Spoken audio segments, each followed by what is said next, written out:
Mateo 5, 21 al 26. Matthew chapter 5, 21 to 26. Oísteis que fue dicho a los antiguos, no matarás, y cualquiera que matare será culpable de juicio. Pero yo os digo que cualquiera que se enoje contra su hermano será culpable de juicio, y cualquiera que diga necio a su hermano será culpable ante el concilio, y cualquiera que le diga fatuo quedará expuesto al infierno de fuego. Por tanto, si traes tu ofrenda al altar y allí te acuerdas de que tu hermano tiene algo contra ti, deja allí tu ofrenda delante del altar y anda, reconcíliate primero con tu hermano, y entonces ven y presenta tu ofrenda. Ponte de acuerdo con tu adversario pronto, entre tanto que estás con él en el camino, no sea que el adversario te entregue al juez y el juez al alguacil y seas echado en la cárcel. De cierto te digo que no saldrás de allí hasta que pagues el último cuadrante. Tomad asiento, oremos al Señor para que Él ilumine el entendimiento de esta escritura. Padre, gracias te damos por esta tu palabra. Gracias por haber orientado nuestras mentes a escoger este libro de Mateo para ser leído y predicado este año del 2022. Señor, te suplicamos que esta palabra sea transformadora de nuestros corazones, que entendamos la raíz de la obediencia a este mandamiento, que podamos transformar nuestras mentes, nuestro corazón, nuestros sentimientos de acuerdo a tu voluntad. Señor, te suplicamos que esa transformación sea para nosotros de mucho fruto para los demás. Oramos, Padre, en el nombre de Cristo. Amén. Muy bien, esta semana me pasó algo, ocurrió algo conmigo, lo cual no estoy acostumbrado para nada de hacer, algo que es totalmente fuera de lo común. Y es que, supongo por sorteo, por lo que sea, salí elegido como premiado para pertenecer a un jurado, ¿ok? En el jurado ante la corte aquí de los Estados Unidos. Como ustedes saben, llegué a ser ciudadano, entonces como premio por ser ciudadano me han dado trabajo para sentarme en participar en estos juicios, ¿no? En algunos juicios que hay. Y pues yo fui a aquel lugar y el lugar estaba lleno de personas alrededor. Yo digo, bueno, ¿quién es el acusado? Aquí, ninguno de ellos, porque en realidad era un proceso de selección. Es interesante ver cómo, no sé, muchos de ustedes han tenido probablemente la oportunidad de participar como jurados. Es interesante cómo el proceso de selección, un proceso de selección muy minucioso para elegir a las personas que son idóneas, y ambos abogados, tanto aquel que está acusando como aquel que está defendiendo, tiene que estar de acuerdo. Y por lo menos en un juicio yo fui desechado, y casi puedo decir por la forma como ellos tomaron notas que fui desechado porque era pastor, ¿no? Estaba investigando un poco más y conversando con algunas otras personas acerca de esto. ¿Qué de malo tiene mi profesión que me desechan del jurado? Bueno, en realidad lo que la situación está dividida, dependiendo mucho de los estados. Pero generalmente algunos consideran de que en algunos sectores los pastores tienen la tendencia a ser más compasivos con el acusado. Entonces, obviamente, si una persona es una persona que quiere presentar demanda contra el acusado, no va a elegir un pastor. Hay en otros lugares donde los pastores tienen fama de ser muy legalistas, como lo que hablamos de los fariseos, ¿no? Y entonces una persona quiere defender a un acusado, va a decir, no, porque ese pastor tiene un concepto de moral muy alto y de hecho lo va a desechar. Tiene una tendencia ya a tener una opinión formada al respecto. Cuando estaba leyendo este pasaje bíblico, estudiando este pasaje bíblico, me vino a la mente cómo cuando Jesús habla de esto, él habla en un contexto de juicio. Si ustedes se han dado cuenta, es un contexto de juicio, de una corte, porque en aquel lugar estaban, así como en los tiempos de hoy, vivía en una sociedad que estaba en constantes situaciones de juicio. Habían varias leyes las cuales ellos tenían que navegar. Era la ley judía y la ley romana. Es decir, si una persona era abogado en aquel tiempo y quería presentar, llevar a alguien a la corte, o si una persona quería defender, tenía que estar de acuerdo con la ley judía y con la ley romana. La ley romana superaba la ley judía. Por ejemplo, la ley romana había definido de que la pena de muerte no podía ser aplicada. Es algo que a muchos de los judíos les incomodaba, porque en la Biblia, en el Antiguo Testamento, aparece como que si una persona comete ciertos crímenes, debería ser condenada a muerte. La ley romana abolió la pena de muerte. Solo Roma puede decidir si alguien va a morir. Roma son los que tienen dueños, son los dueños de quién vive y de quién muere. El César es el dueño de quién vive y quién muere. No los judíos, ninguna ley, ni el Antiguo Testamento, ni nada. Por esa razón, Jesús fue condenado a muerte, tuvo que ser aprobado por quién, por el procurador, el representante de Roma, que fue Pilato. En este contexto de juicio, Jesús explica el sentido de los mandamientos. Versículo 21 dice: oíste que fue dicho a los antiguos, no matarás, y cualquiera que matare será culpable de juicio. En otras palabras, tendrá que comparecer ante el juicio, ante un juzgado. Y implicaba eso que obviamente, según la ley del Antiguo Testamento, debería ser condenado a muerte, porque ellos creían en la pena capital.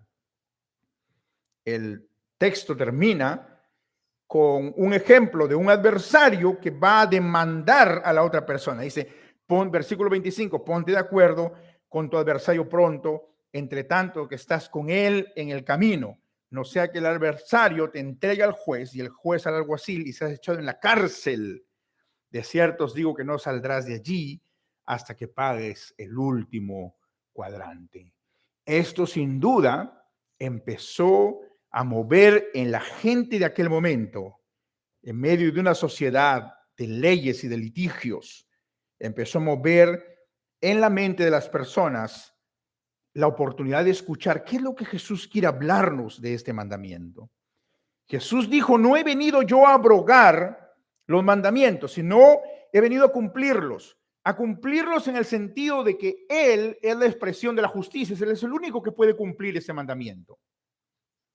Pero también a cumplirlos en el sentido de que Jesús ha venido a explicar cómo nosotros debemos aplicar este mandamiento en nuestra vida y cómo nosotros podemos cumplir con el mandamiento que el Señor nos da. Este es el sexto mandamiento.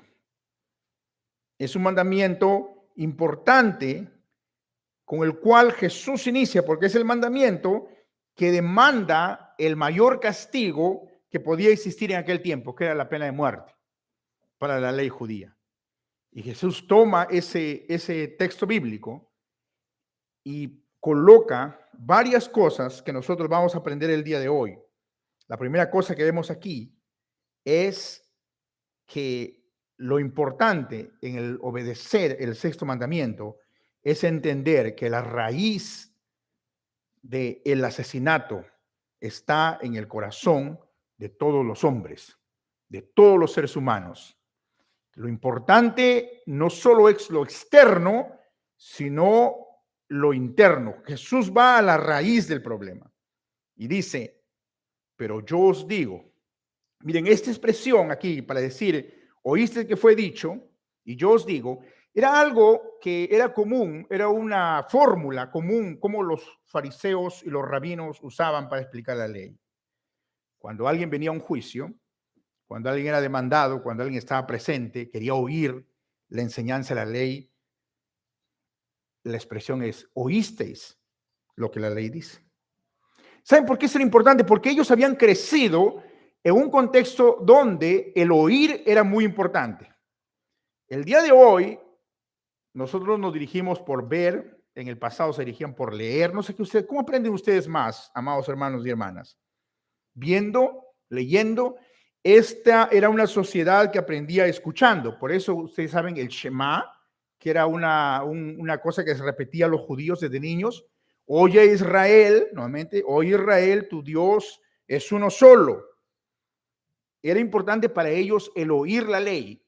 Recuerden que no todos tenían, no había imprenta, no todos tenían libros en sus manos, como el día de hoy ustedes lo tienen. Qué maravilla tener una Biblia completa en las manos, imagínate, es algo imposible en aquel tiempo. Oír era la forma como ellos aprendían. Pero ¿saben qué? Esos niños crecieron aprendiendo los mandamientos y los sabían mejor que nosotros, que el día de hoy tenemos los mandamientos en nuestras manos todo el tiempo.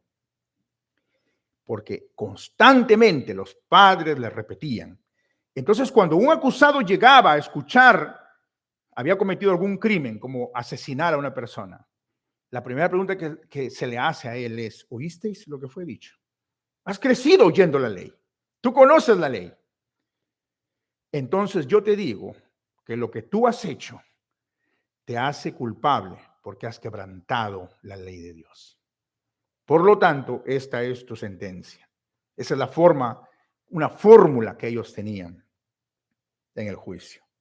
Jesús utiliza esa fórmula en varios momentos para hablar de varios mandamientos. Después vamos a ver por qué escoge esos mandamientos.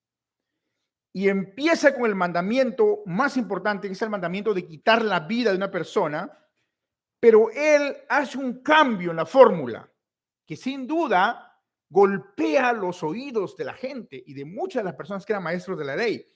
En vez de decir, oíste que fue dicho a los antiguos, no matarás, y yo te digo esto, o sea, él dice, pero yo os digo. Es decir, aquí estamos ante una persona la cual es mayor que la ley. No ha venido a abrogar la ley, pero es aquel que nos ha dado la ley. Es aquel que ha creado la ley para nosotros. No hay persona más superior que la ley. Cuando yo estaba en el jurado, estaba el juez ahí. Él, aunque sea el juez, no es superior a la ley. El principio de la ley es que no existe ninguna persona, ningún presidente, ni nadie, por lo menos en este país, que no sea superior a la ley. Es un principio que viene desde el pasado, desde el tiempo de los romanos, pero que era muy fuerte en aquel tiempo, por ejemplo, en Escocia, donde aparece el concepto de la ley es rey. The concept of lex rex. Samuel Rutherford, uno de los que escribió la Confesión de Fe de Westminster, escribió un libro al respecto de la ley como el rey. En este lugar no existe rey, sino lo que es rey es la ley. Y la ley de Dios es no matarás. Pero aquí estamos ante Cristo, el cual es el dueño de la ley y el cual nos va a explicar la ley tal como es. Y él nos explica, hay que ir a la raíz. Si queremos obedecer la ley, la raíz del asesinato, la raíz de quebrar esta ley se encuentra en el corazón de los hombres. Todo aquel que se enoje contra su hermano será culpable de juicio, debería ser llevado ante el juicio.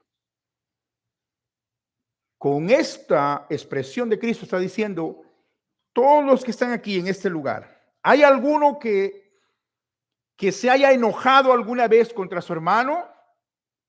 Si hay alguna persona que ha abrigado rencor, odio o enojo contra su hermano, contra su prójimo, entonces quebró este mandamiento. Levántese los asesinos. No se levantó nadie, ¿no? Porque hay pocos. Bueno, quizás hubo uno que otro escuchando a Jesús, pero si Jesús dice, levántese los que se han enojado contra su hermano. ¿Quién no se va a levantar? A ver, si alguien se olvida, viene el juez que ese que estaba con nosotros allá en la Corte Suprema. Viene aquí y nos dice lo siguiente, levántese aquellos que son asesinos. ¿Cuántos de ustedes se levantarían? No lo sé, no conozco su pasado, espero que no se levanten. Pero ¿qué pasa si este juez viene y dice, levántense los que se han enojado contra su hermano? Vamos, levántense los que esta semana se han enojado contra su hermano. Levántese los que se han enojado contra su esposo o su esposa. nos levantamos, ¿no? Bueno, no sé, algunos que quizás no, pero generalmente todos somos culpables de juicio. Todos somos los que vamos a comparecer ante el juicio. ¿Saben que cuando fui a pertenecer a este jurado, yo me pregunté, bueno, en primer lugar, estoy aquí como voy a ir como el jurado y no como el acusado, como el defensor. Eso, bueno, es algo bueno, ¿no? ¿Verdad? Aunque, si ustedes saben, yo manejo un auto, un carro, un coche, como se dice aquí, el cual más parece de acusado que de jurado. No, menos mal que cuando yo estacioné ahí no vieron mi carro, porque a juzgar por mi carro me hubieran puesto como acusado más bien. Entre los que están allí, una de las leyes que dice, el jurado dice lo siguiente: no importa si has tenido un ticket, ¿no? Eso no hay problema, pero que no hayas tenido algún acto que viola la ley. Pero ¿quién escapa a un ticket? Bueno, hay algunos que no han tenido un ticket aquí, mis grandes respetos, pero generalmente muchos de nosotros lo hemos tenido. ¿Quién no ha violado alguna regla de tráfico alguna vez por accidente? ¿Quién aquí en Greenville corre respetando exactamente los límites de la velocidad? Todos ustedes, ¿no? Respetan los límites de la velocidad. Pero Cristo va más allá. Aún en el corazón del ser humano existe en nosotros una tendencia al asesinato, una tendencia a matar, por decirlo así. Y saben que esto va al Génesis, porque la primera vez que ocurre un asesinato, el primer asesinato ocurre entre dos hermanos, entre Caín y Abel. Y la Biblia nos dice que Dios vino a hablar con Caín y le dijo, porque había decaído su semblante. Es decir, él estaba abrigando rencor y cólera en su corazón. Y Dios le dice a él, mira, tú tienes que controlar eso, tienes que ser señor de esos sentimientos. Dios le dice a Caín que ese sentimiento es como una fiera, ¿cómo se dice fiera? De presa, no sé cómo traduce Justin esto, una fiera la cual está lista a la espera de asaltar y atraparlo y tomar posesión de su vida, porque eso es lo que la cólera y el odio hace en nosotros. No está hablando aquí Jesús de el acto de enojarnos por algo correcto. Saben que es imposible no enojarse por algo en esta vida. Algunos de nosotros estamos muy molestos con lo que pasa en Rusia y Ucrania, ¿verdad? Rusia es un país que está abusando de otro país menor que es Ucrania. Probablemente los que están en Ucrania están más molestos con Putin que nosotros. Y aún alguien dijo por ahí el otro día de que probablemente los mismos rusos están muy molestos porque al final Putin es su presidente. Hay mucha gente que está teniendo cólera, enojo. Ese tipo de enojo no es malo. Por esa razón Jesús dice en la Biblia que él incluso tuvo una ira santa para rechazar lo malo. Y la Biblia habla en el libro de los Salmos, el libro de los Salmos en el 139, dice algo tremendo. Dice, versículo 21, ¿no odio Jehová a los que te aborrecen? Y me enardezco contra tus enemigos, los aborrezco por completo, los tengo por enemigos. Son expresiones muy fuertes que habla acerca del odio y del aborrecimiento que uno puede tener como una indignación cuando nosotros escuchamos algo de que, por ejemplo, un niño ha sido abusado. ¿Qué es lo que nosotros sentimos? ¿Nos sentimos felices? No, sentimos indignación. Arde nuestro corazón por justicia.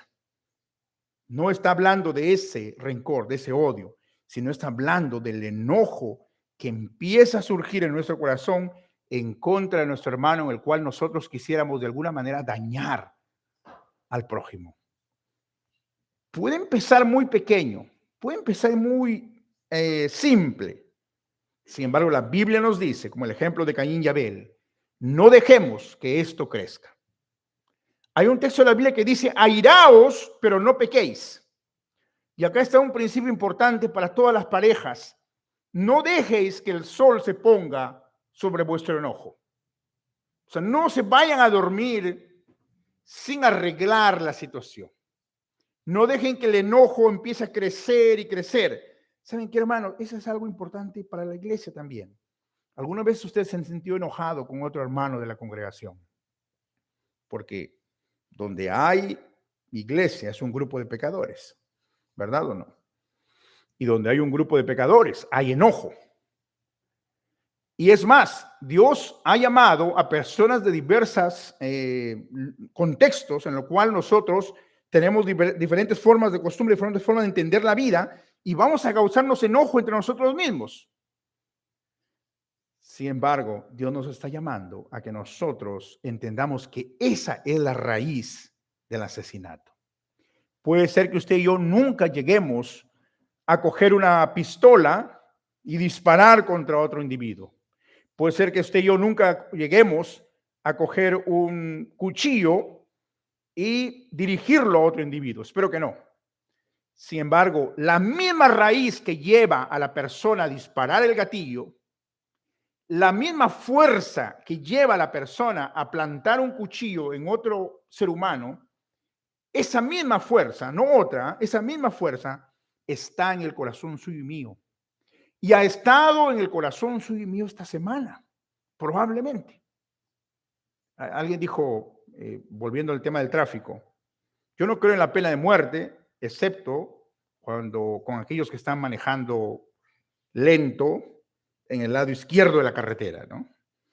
Cuando estás apurado para llegar a algún lugar y tienes un auto enfrente tuyo, el cual va manejando muy lento en la carretera izquierda. ¿Quién no se ha enojado alguna vez manejando un auto, manejando un carro?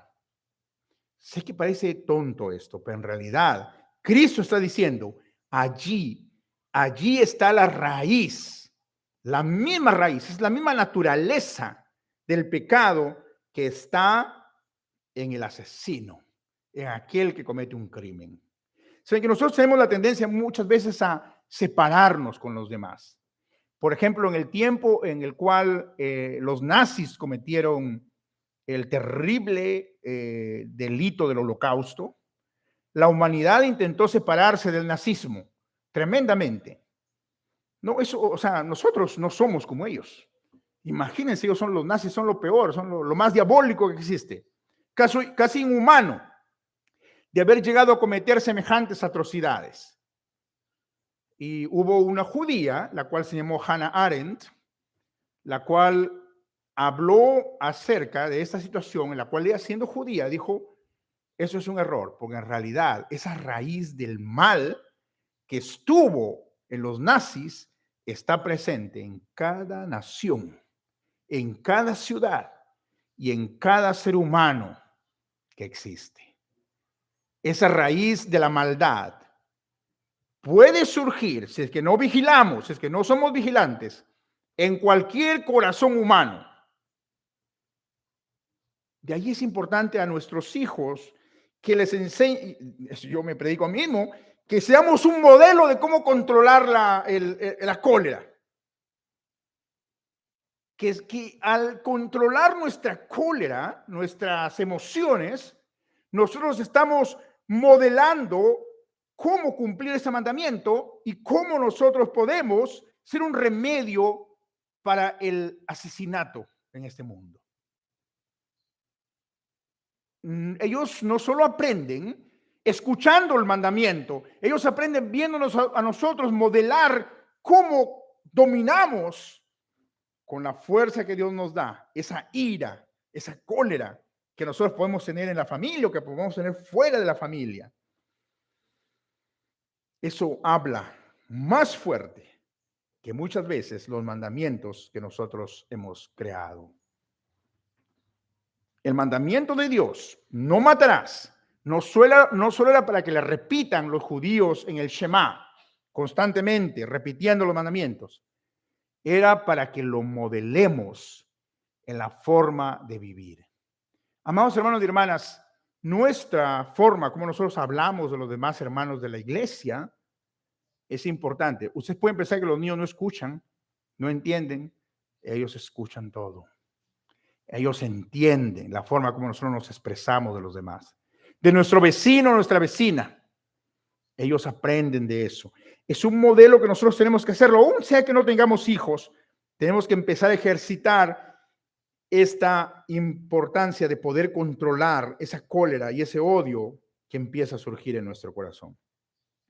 Pero ahora Cristo va a otra área de cómo el asesinato se da lugar en nuestra vida, y es al área de hablar. Puede ser que no matemos con una pistola o con un cuchillo, pero tenemos la lengua, la cual puede asesinar y que tiene mucha fuerza para causar crimen a nuestro alrededor. Y la forma como él lo pone es increíble, porque pues, la gente que estaba escuchando aquel momento obviamente fue llamada como acusado. Todos nosotros somos llamados como acusados aquí. Dice, versículo 22, cualquiera que diga necio a su hermano. En inglés es una palabra que yo no había escuchado antes, que por lo menos no sé si el ESV, el King James Version, dice raca, ¿no? No decimos uno del otro raca. Pero bueno, necio a su hermano. Tampoco decimos necio en español, ¿no? Será culpable ante el concilio. Y cualquiera que le diga fatuo quedará expuesto. Aún Cristo avanza más de una forma climática, o sea, avanzando con más fuerza. Ya no solo va a juicio, no solo va ante el concilio, sino quedará expuesto al infierno de fuego. Esa es una cosa tremenda. En primer lugar, vamos a ver estas dos expresiones. La primera cosa es, cualquiera que llama a su hermano, vamos a ponerlo, no sé cómo se traducirá esto, pero vamos a ponerlo en el español, imbécil, ¿no? Que es una palabra muy común que lo usamos. Estúpido, tonto, cabeza hueca. Cualquiera que llame a su prójimo de esa manera será culpable, debería ser llamado por el concilio. Y la otra expresión fato, cualquiera persona que le diga reprobado a su hermano. Miren, una de las expresiones tiene que ver con el intelecto. Una persona que no tiene un buen intelecto para entender la ley o para entender las cosas que tiene que hacer. La segunda tiene que ver con una calidad espiritual. Una persona que es desechado, apóstata. Cualquiera que diga eso a su hermano quedará expuesto al infierno de fuego. Bueno, para ponerlo en el contexto otra vez más, es importante entender que Cristo no está diciendo que necesariamente si alguna vez usted ha llamado tonto a su hermano, ya se va al infierno. Porque si fuera así, ¿ya qué hacemos aquí, no? Mejor ya vamos preparando nuestras maletas para el infierno. ¿Por qué no ha llamado alguna vez tonto a su hermano? A ver, a los niños les digo, ¿alguna vez usted ha llamado tonto a su hermano o a su hermana? Todo el tiempo, ¿no? Muy bien, no lo hagan, ¿ok? No lo hagan.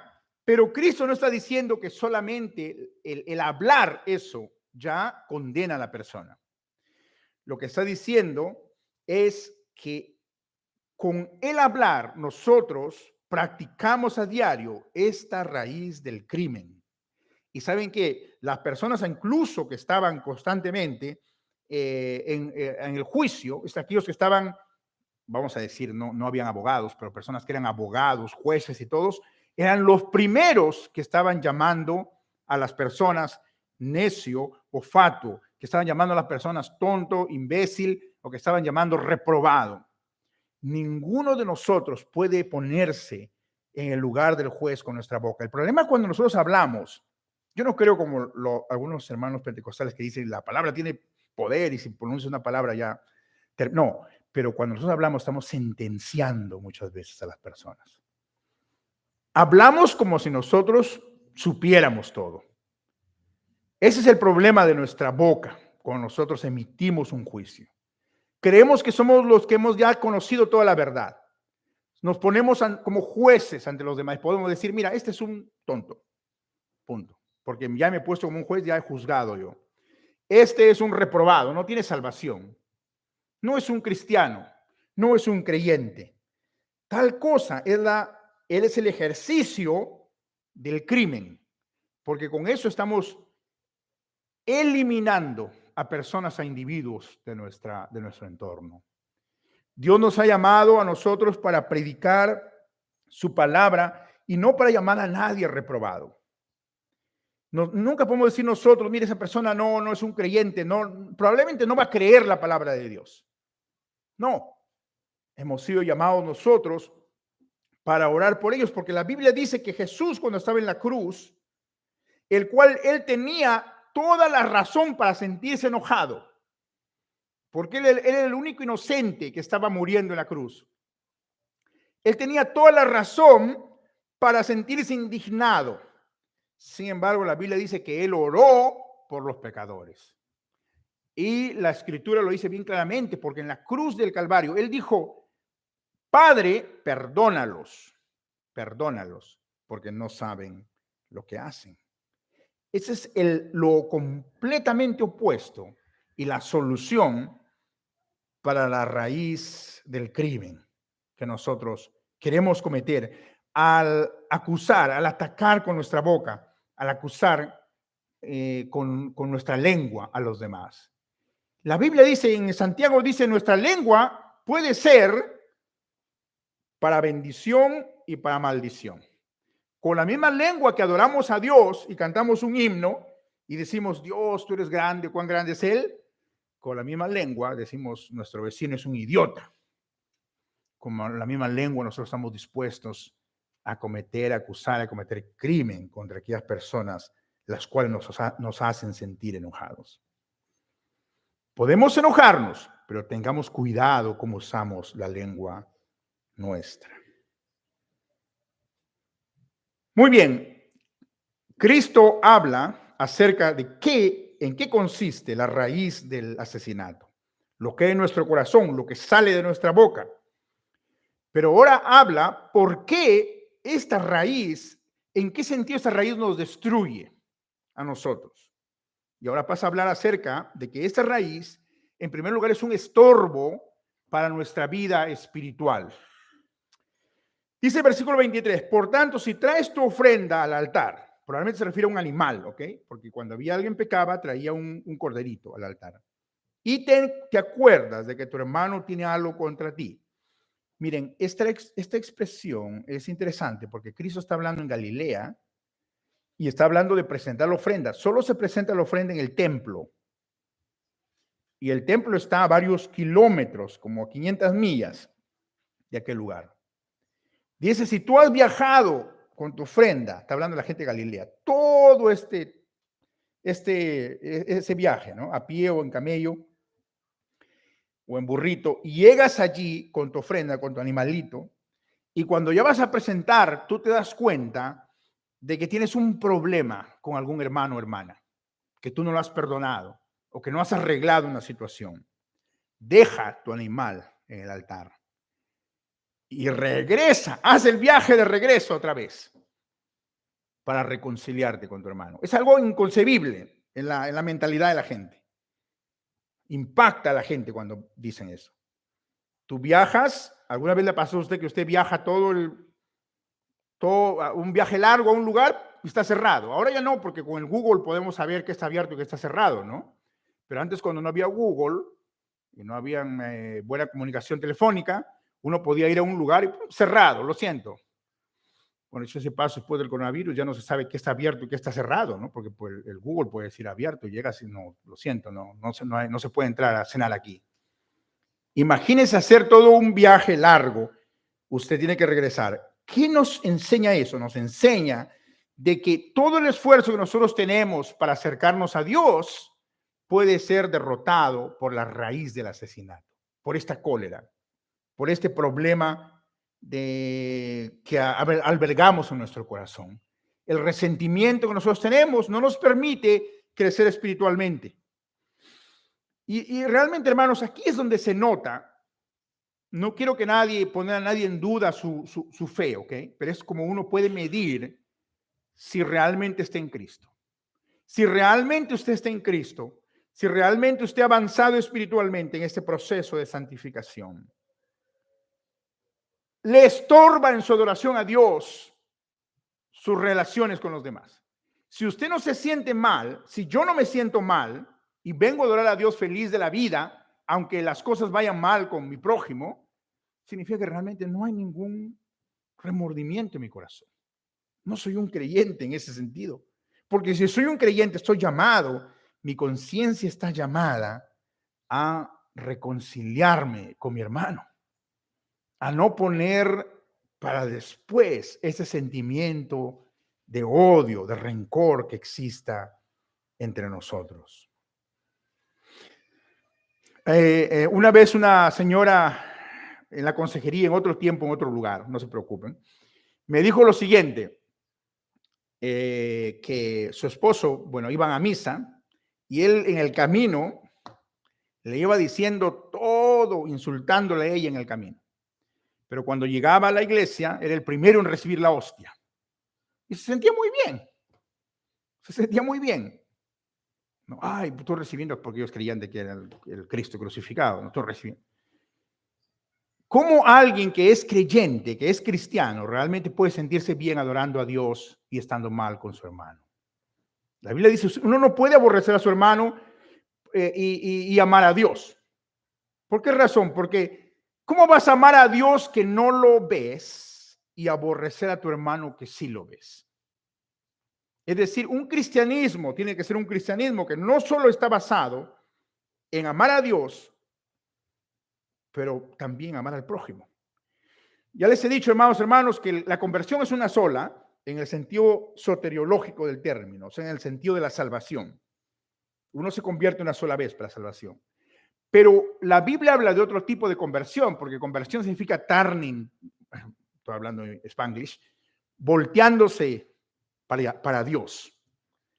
A veces necesitamos otro tipo de conversión, por decirlo así.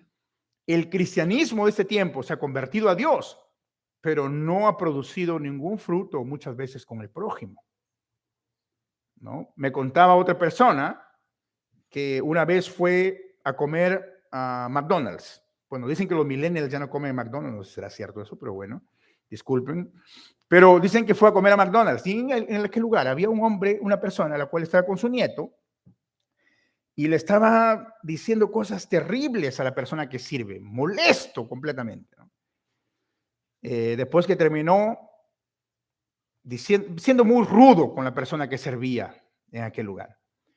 El amigo mío dice que empezó a orar para bendecir los alimentos y esa persona se acercó y le dijo, qué bueno que ustedes están orando, ¿ya ven? Así debe ser el cristianismo. Tenemos que orar antes de comer los alimentos. ¿De qué vale eso que nosotros oremos antes de comer, pero cuando en el fondo estamos albergando rencor y odio contra nuestro prójimo? Ahora es fácil poner estos ejemplos, ¿ok? Pero la pregunta es, ¿cómo lo aplicamos a nuestro corazón? ¿Cómo nosotros hemos sido impedidos en crecer espiritualmente por ese rencor? ¿Hay alguien a quien perdonemos, a quien no hemos perdonado? No crean ustedes, amados hermanos, de que los pastores son campeones en este mandamiento del sexto mandamiento. Basta que usted asista a una reunión de presbiterio o una reunión de la Asamblea General de la Iglesia y se va a dar cuenta que nosotros somos los primeros en violar este mandamiento del sexto mandamiento. Sobre todo somos presbiterianos, ¿no? Porque siempre se alberga problemas entre hermanos cuando tenemos que tomar acuerdos juntos. A veces es difícil, muy difícil, cuando tenemos que perder situaciones. Y allí nosotros somos llamados a predicarnos a nosotros mismos y convertirnos otra vez. ¿De qué nos vale que prediquemos la palabra si es que albergamos rencor contra nuestros otros hermanos pastores en la denominación o en el presbiterio? Somos llamados a no quebrar ese sexto mandamiento todos nosotros. Pero ¿cuál es la otra razón por la cual nosotros debemos cumplir ese mandamiento? Versículo 25 dice, ponte de acuerdo con tu adversario pronto, entre tanto que estás con él en el camino, no sea que el adversario te entregue al juez y el juez al alguacil y seas echado en la cárcel. Somos llamados no solo porque estorba nuestra comunión con Dios, nuestra adoración, sino también porque nos condena a nosotros mismos, frente al juez. La Biblia dice, hermanos, no juzguéis para que no seáis juzgados. Cada vez que nosotros albergamos este deseo de juzgar al prójimo, en realidad estamos condenándonos a nosotros mismos. Por eso llama a un acto pronto. No postergues. No postergues más adelante. Hazlo ahora, en este momento. Apresúrate en arreglar las situaciones, los problemas no solucionados en nuestro corazón. Miren, yo sé que algunas veces hay cosas las cuales no se pueden, aparentemente no se pueden solucionar. Por ejemplo, si hemos tenido algún rencor con alguien que ya murió, que ya falleció. Bueno, no tenemos que resucitarlos, traerlos de nuevo para arreglar el asunto. O alguna persona que inclusive no sabemos dónde se encuentra. Dicho sea paso, el rencor humano es tan grande que lleva gente a tener, en la historia, no sé si han escuchado la historia del Papa Formosa, el cual lo desenterraron para juzgarlo, ¿no? Es una cosa horrible, hasta dónde llega el rencor, no solamente quisieron juzgarlo en vida, sino de muerto también. Sin embargo, nosotros, si hay algo que no hemos arreglado en nuestro corazón, oremos a Dios para que el Señor nos dé la paz, para que encontremos paz y para que podamos cumplir este mandamiento conforme a lo que Jesús nos llama el día de hoy. La solución es que nosotros nos enfoquemos en el amor que Cristo tuvo, quien dio su vida por cada uno de nosotros. Él oró por los transgresores, oró por los pecadores, oró por aquellos que estaban haciéndole daño. Él dio el ejemplo de lo que significa cumplir el sexto mandamiento, pero también Él lo cumplió para que nosotros tengamos la fuerza de hacerlo. Oremos al Señor. Padre, gracias te damos por darnos este mandamiento, porque sé que en nuestro corazón está la raíz, en el corazón mío está la raíz del asesinato, como también lo está en cada uno de mis hermanos y hermanas. Oh Señor, escucha la oración de tu pueblo. Resuelve en nuestra vida aquellas cosas que todavía no lo hemos resuelto. El rencor que guardamos a otras personas.